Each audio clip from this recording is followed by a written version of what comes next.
Oh boy.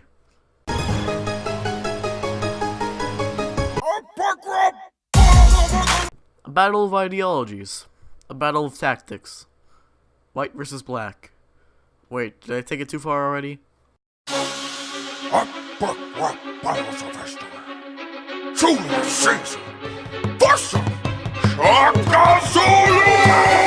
Before this battle, like most people, I had no idea who Zulu was. But afterwards, Jesus man, I absolutely became mildly interested in Shaka in his strategic style. And he was around in the 18th century. Yeah, believe it or not, Zulu was younger than Caesar. Also, he was super crazy, but they didn't really delve into that, so now to the rapping and the battling. What? I had a segue. Zulu's lines feel a lot more attack-like, not so strategic, but still hitting all around the place. He wasn't exactly taking into account Caesar's true weakness, and when he did, he attacked it up front, not working around into the wordplay, just saying, haha, you got killed by your friends. You nerd! Caesar, on the other hand, definitely was more strategic and smart in his disses, and tries to use more wordplay and referential humor. And by that, Caesar wins. You can grow my wheat for me after your beat. What an electric battle. Truly, my heart was pulsing. I love how this battle shocked me. It was switching charges in my brain. Electricity.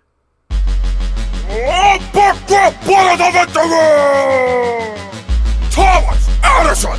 Was it Nikola Tesla? The whole idea of this battle is really invigorating. The idea of the man who screwed the other man over for a low-sum amount of money is not truly done before. This was the introduction of the story battle, where it's not so much a battle of wits as it is a battle of climactic proportions. Wait, we're still doing electricity puns? That's negative.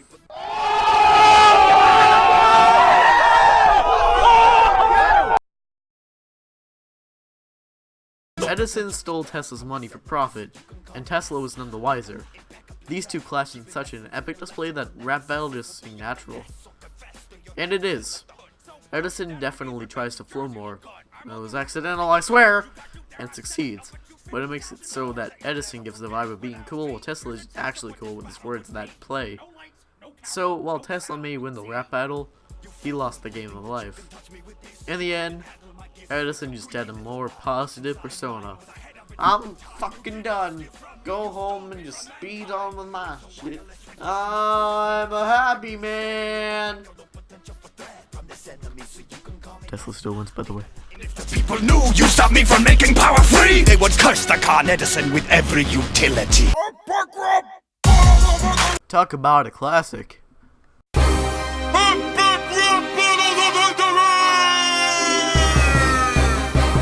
Albert Einstein! Was it Stephen Hawking? This was the one that made ERB cry with joy at how many views it got. And while it isn't complete gold, okay, that's a lie, it totally is. Thanks, Zach. This battle deserves to be this high, but no higher. A lot of the praise the video gets from the line, 10 million particles in the universe that we can observe. Your mama took the ugly ones and put them into one nerd. and those people that have that opinion, it's okay. It's an okay line. But that E equals MC squared joke, yo, that's the best thing since barbecued pork. And I love me some barbecue pork. So yeah, Einstein wins. Einstein. And while it's true that my work is based on you, I'm a supercomputer, you're like a TI-82. He's British, he's old, together they frickin' slay.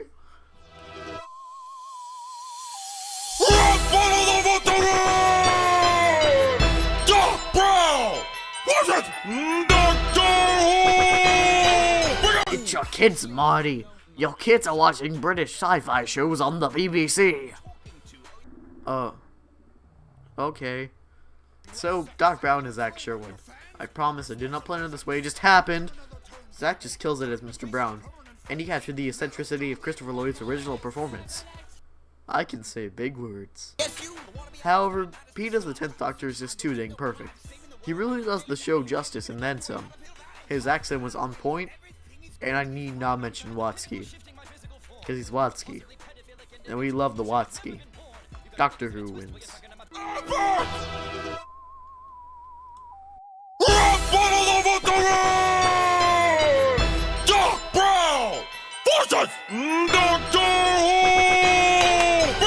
Actually, if you don't mind, it's just the Doctor.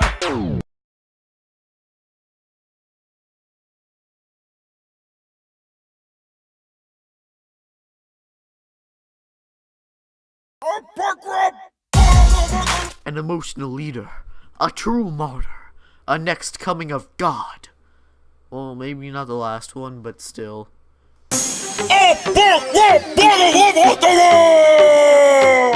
Martin Luther King wasn't Gandhi! Hello there, Gandhi. It's nice to see you here, dissing MLK. Sure. This rap battle was all it needed to be. Two guys who were influential leaders rapping and at the end cursing. Gandhi definitely had the better disses, but that voice Peel used was too annoying. MLK definitely had a better voice, but lacked those hard hitters. Have a dream that one day you'll take a shower. Really? Showers? Okay. I'm gonna level with you. I don't exactly love your disses. Matter of fact, they're god-awful. The only way you can clean them out is with a big drill.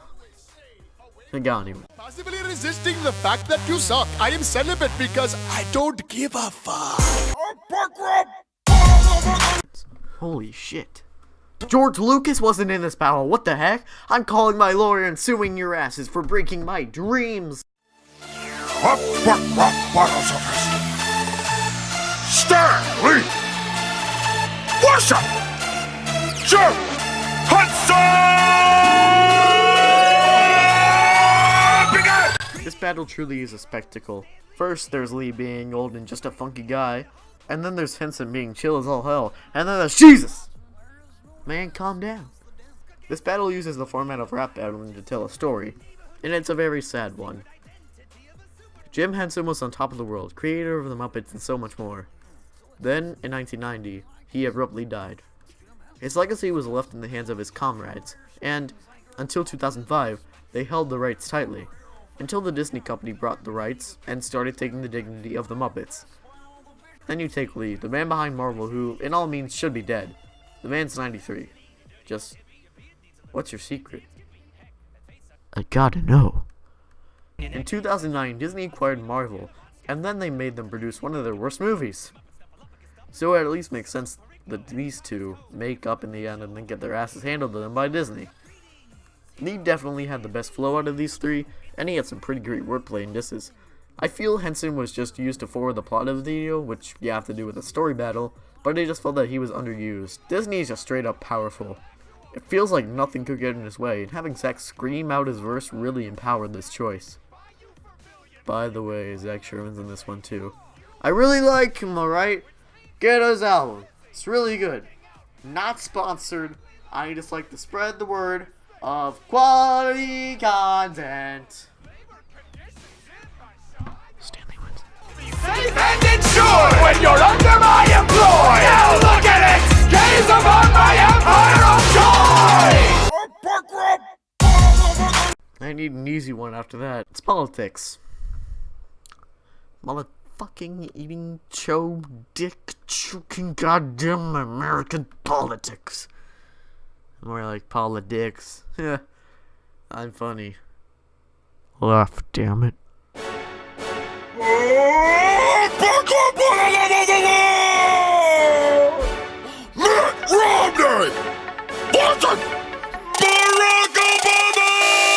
Obama! Mitt versus Barack. Well, we all know who won this in real life, so I'll let that slide. But man, this battle is a doozy. And obviously, it's gotta start with them politely debating. Well, as polite as rap can get. Then they just start blabbering against each other. That's genius. Then Lincoln comes in. That's genius. On an eagle. That's genius. Okay. Just kidding, it's genius! Well, that was shorter than I thought. What? There was rap? No. It's like the titles Olympic rap battles. Lincoln wins. The people, by the people, for the people,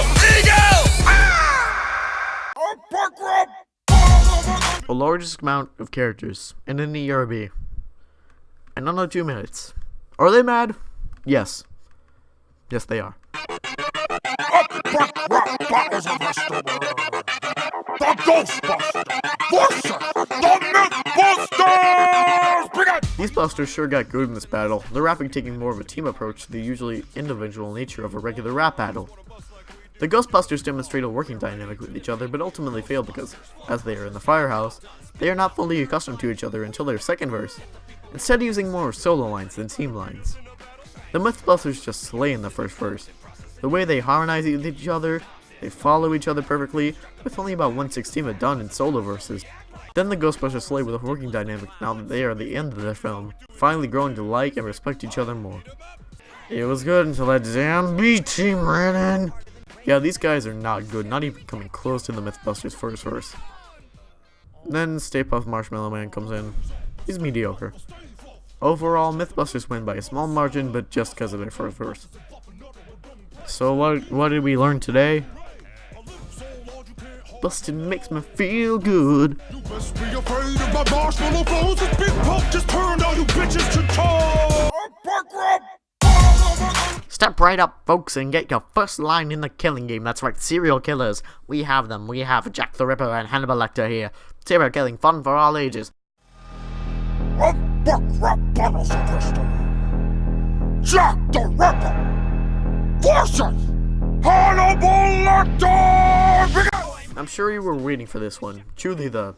I would pair with your liver. No. Just no. Jack felt very different than Lecter in his wordplay. That's because the actor who betrayed him, Dan Bull, wrote his lines. And it's not good. Like, barely passable. C+. Nice track. Brit twat. Lecter, on the other hand, was handled so delicately that you could have served him with a...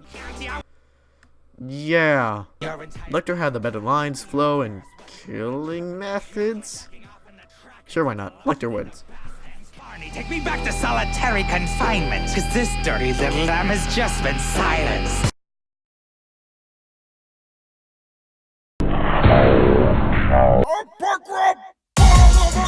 Hoo!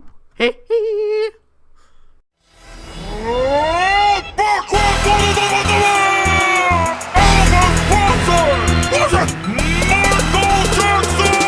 This battle is so nostalgic.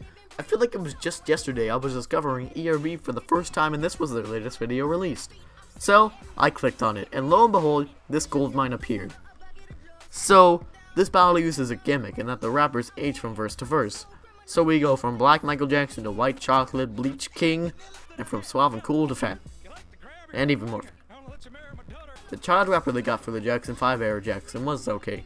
He didn't bring anything new to the table, but definitely was a good choice of the role. Lloyd fit Elvis pretty well, not too much of him just being him and actually playing the role. Plus, he was committed to those banana peanut butter sandwiches. Peter was just too perfect as the bad era MJ. I don't mean bad like actual bad, I mean like the album bad. He did those hee-hees with pride and joy. Especially with joy. Just Pete enjoying life. And this put him over the top. Jackson wins. I'm out before you try to hold me and free your willy. Later, weirdo. Elvis is alive in the building. Holy! Pete, stop it. Stop breaking my heart, you wonderful man, you!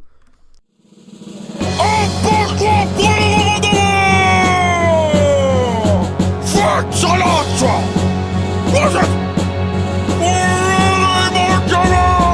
Well, might as well get this out of the way. Frank Sinatra this week, he just makes gay jokes, it's bad. Then, Freddie Mercury comes in and you're just like, whoa! Whoa, man.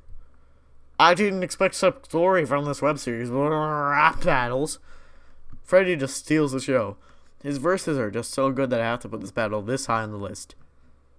That's it. I'm done. I'm done. I'm done. I'm done. I'm done. You all are finished. Alright? All up in your face. Freddie Mercury wins. Why do I even bother? Champion of the world, extinguished in his pride. So kiss my ass, Frank. But you'll have to wait in line. Yo, these freaking musicians think they're the shit, but guess what? Only Mozart is. You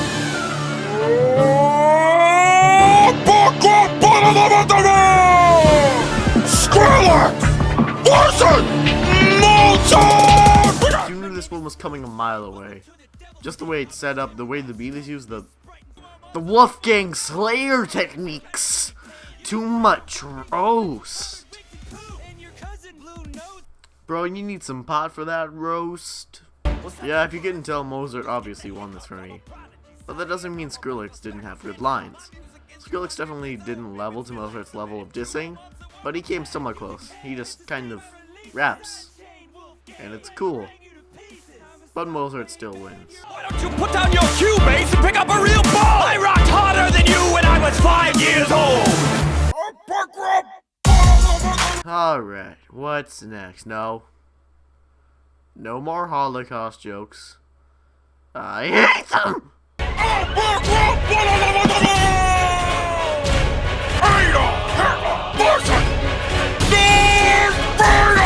Adolf Hitler, the second verse. He accentuates the ever so expanding universe of epic rap battles of history. Darth Vader. He died. Spoilers! God! This battle just commands your attention. The moment Vader first rhymes, you know you're in for a fun time. And I don't mean SpongeBob fun, I mean Frodo fun. That's the best kind of fun. No, not Candyvan fun. God! Hitler definitely stepped up his game since the last battle, and he is just great. He surely got a better writer, or else he would have been so good. I didn't have a joke. Sorry. Vader's just the freaking best in this. I don't care if he had some bad lines, he just plays it off so menacingly, it fills me with a feeling I would have never thought to have before. Gratification. From that slaying black machine! Vader wins. What's wrong, Annie? Can't take anymore? Not surprising coming from the Emperor's Hall! Yeah, take that! What's the matter? Where is the DJ? Why are you laughing? Because you're standing over the rank orbit.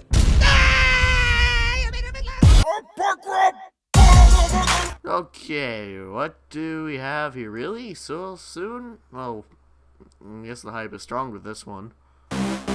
Bottles of her store. Deadpool versus Boba Fett! This one is really special.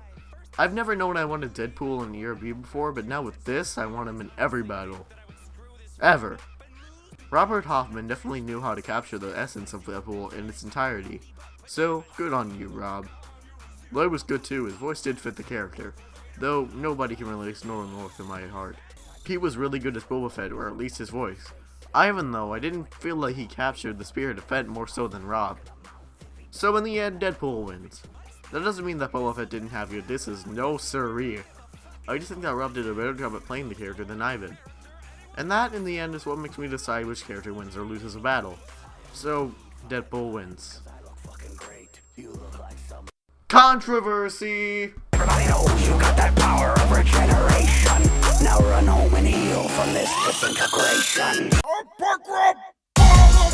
Finally, we can get to the real meat of the top 50.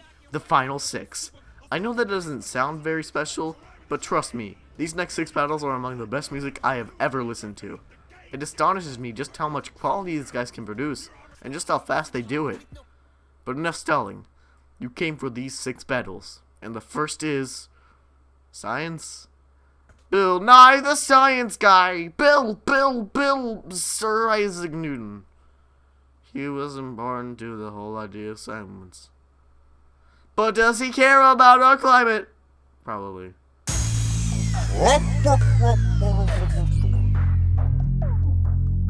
Bill Nye. Listen. Sir Isaac Newton.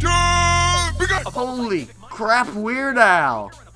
No surprise, this is just so high because of Weird Al. He's just so weird. We also have Pete as Bill Nye and Charlie Tuna as Neil deGrasse Tyson, and they are really good too.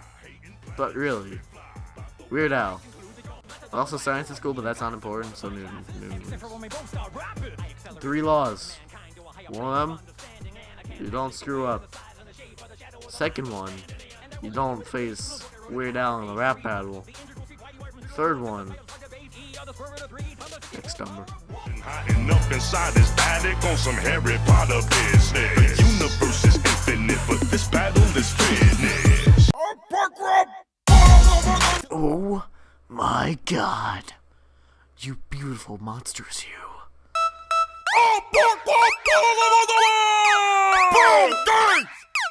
Let me just step right in. I got things to advance. Bill Gates versus Steve Jobs, the actual first story battle. Oops. I screwed it up.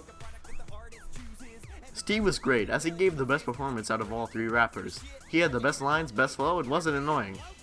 Speaking of, listen, I love you, but you have to stop with the nerdy voice. It ain't good. Hell is just weird. So in the end, Steve wins. Ooh, yeah, I freaking won. Good on you, Steve. Yeah. Like the Terminator told ya. Here we go again. Ugh. Bottles of our story. Steven Spielberg versus Alfred Hitchcock! This battle is so well put together that it only does it justice if I talk about the same way I did the other Royale. In segments. Also in order. We're getting critical. Yeah! All of these directors have a different style, whether it be the whimsical nature of Spielberg or the underlying uncomfortability of Kubrick's work. And I feel each of their beats reflects this style. For example, Hitchcock's beat uses violin in a very much different way from Spielberg, who uses it for ambience, instead using the 4-string instruments to add a pulse to the beat and provide for build-up until that fateful scream. Now, let's talk about the rappers. Spielberg talked like he knew exactly what he was doing. Everything in his mind has worked, and he is ready to spit some bars. He obviously used the aesthetic of Jurassic Park to his advantage, showing horror combined with whimsy, one of Spielberg's biggest traits. Hitchcock felt the most detached from his original persona. It felt like Lloyd in a fat suit more so than a visionary director who defined a generation. It was Hitchcock in voice, but not in person. Tarantino felt the most attached to his character, swearing, splatting blood all over the place, and being in a bathrobe. Who doesn't love Wax in a bathrobe? Wax killed it as this guy. The ERB crew definitely picked the right guy to play Tarantino. Kubrick was not the best, but he did feel like this is what Kubrick would be if he did rap. Using a slower beat, vaguely building up until Michael Bay. Holy shit! Motherfucking money! He makes that dollar, y'all! Yeah, well, he's actually bad, so bye! Everything from the beats to the costumes to the little things, like the Tarantino is directing the first 2, and Kubrick is actually directing them. It's so little things. Makes a fantastic battle with some of the best that ERB offers. Spielberg wins.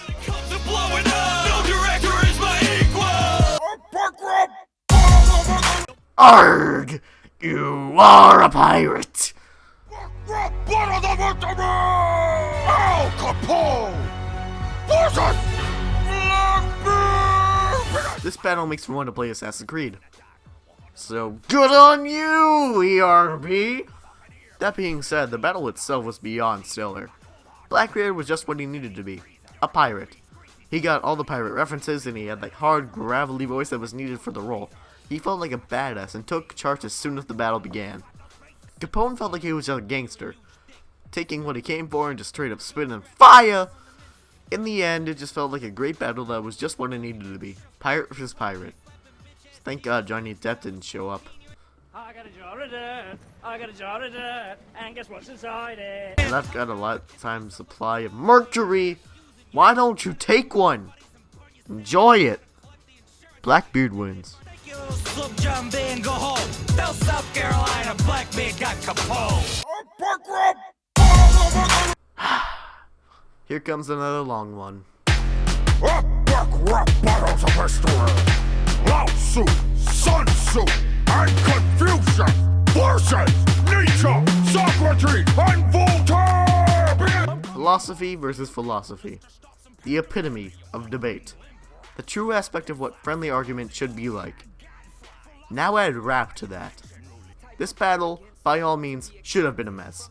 I mean, if these guys actually decided to get together and rap battle, then it would quickly turn into a heated debate and would probably result in violence, at least on each's part. But thanks to the incredible writing staff, this battle turned into something great. It became a great mix of wordplay, regular references, and an incredible beat depicting the difference between the two. The Western philosophers were definitely more upfront, taking an approach that the Easterners dare not take. They are tactful, but also sloppy at the same time, dissolving into a steaming argument near the end, which is totally in character for these three, especially Socrates. Socrates was portrayed as, and I quote, a George Carlin-y motherfucker. I guess that's it. Voltaire was prissy, acting all-knowing, and overall just being a douche. Anything that's in character for a French guy. But oh, look at Zach motherfrickin' Sherwin! Just play the clip. With Zach Fuckron! Yeah, that's about right. Nietzsche was the absolute best part of the whole battle. The role he took as a deep-voiced angry man, coupled with that mustache, just adds together to make gold. And Pete used both these things to his whole advantage. The Eastern philosophers definitely were portrayed more calm and humble, working around in their disses and offering advice instead of outright roasting them, which, in turn, roasts them. I'm sorry, I just needed to pick my job from the floor. Confucius is the second best thing in this battle. MC Jin wasn't the best choice for this role, but god damn, he nails it into the head. Confucius showed that he was more knowledgeable and had stronger beliefs than the Westerners, while also admiring their faith to their beliefs. Lao Tzu was freaking great. He combined that old school principle of thought with fucking beatboxing. Lao Tzu beatboxes. I think I can die now. Sun Tzu was the weakest link of all the Easterners, not showing any special talents. I mean, he destroys the Westerners, but then he destroys his own team by dissolving Lao Tzu, so you don't disallow. Overall, definitely a battle worth 50 million views. Shame it only has 15. Westerners win. So here's the real golden rule. I'm way above you weak rookies. Confucius say you cannot hold these fortune cookies.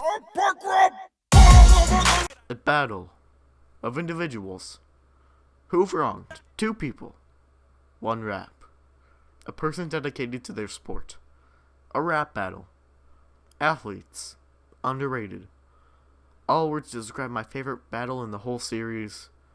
Babe Ruth versus Lance Armstrong. I'll buck rock bottles of victory! Babe Ruth versus Lance Armstrong! Bring it! Listen. Just listen. I know what you're thinking. How can this be your favorite? Well, dear anonymous viewer, I shall tell you. This battle is not the best. Hell, it's not even close. But the way this battle uses everything it has into its advantage just tells you how much of a love story to everybody it is. First off, the beat. The beat in this one is overdramatic, like way overly dramatic. It shouldn't have been used for this, but they did it, and it worked. Second, the writing. The battle takes a more story approach, showing Armstrong and Ruth just telling each other why they both suck. It shouldn't have been done this way, but they did it, and it worked. Third, the betrayals. Lloyd as Ruth was weird, but it was gratifying seeing him in the second verse just yelling out why Armstrong was so bad. Armstrong takes a more delicate approach, using rhyme scheming to outwit Ruth at every chance he gets. This was a great choice, and it worked. The point is, choices affect everything, and it takes a genius to compile all the right choices into one 2-minute video about two drug-using athletes rapping against each other. And luckily, Pete, Lloyd, Zach, and everyone else on the ERB team is so genius, I look up to them every day. So, thank you ERB, for inspiring a new lineage of young people to aspire dreams that they never thought they would have. I look forward to seeing what you produce next. Oh really, could you do Iron Man versus Margaret Thatcher, please? I made you an hour-long 3-parter dedicated specifically to you. Just hear me out, man. Hear me out. Bottom of the ninth against the Texan in a bathing suit filled with more artificial ingredients than a baby Ruth. That may be way too soon, but I'll call my shot. I'm not talking about those Italians or wedges you brought. The sons of the SWAT will knock you right out of the park and round the basin to the sound of uproaring applause while you hang your head in shame and disgrace because you got lost and forgot what real sportsmanship was. You look tired, kid. You got Sheryl Crow's feet eyes. Head on to France and maybe bring me back some fries. But if you step to Ruth in the mic, I'll fan your fancy bike, you know.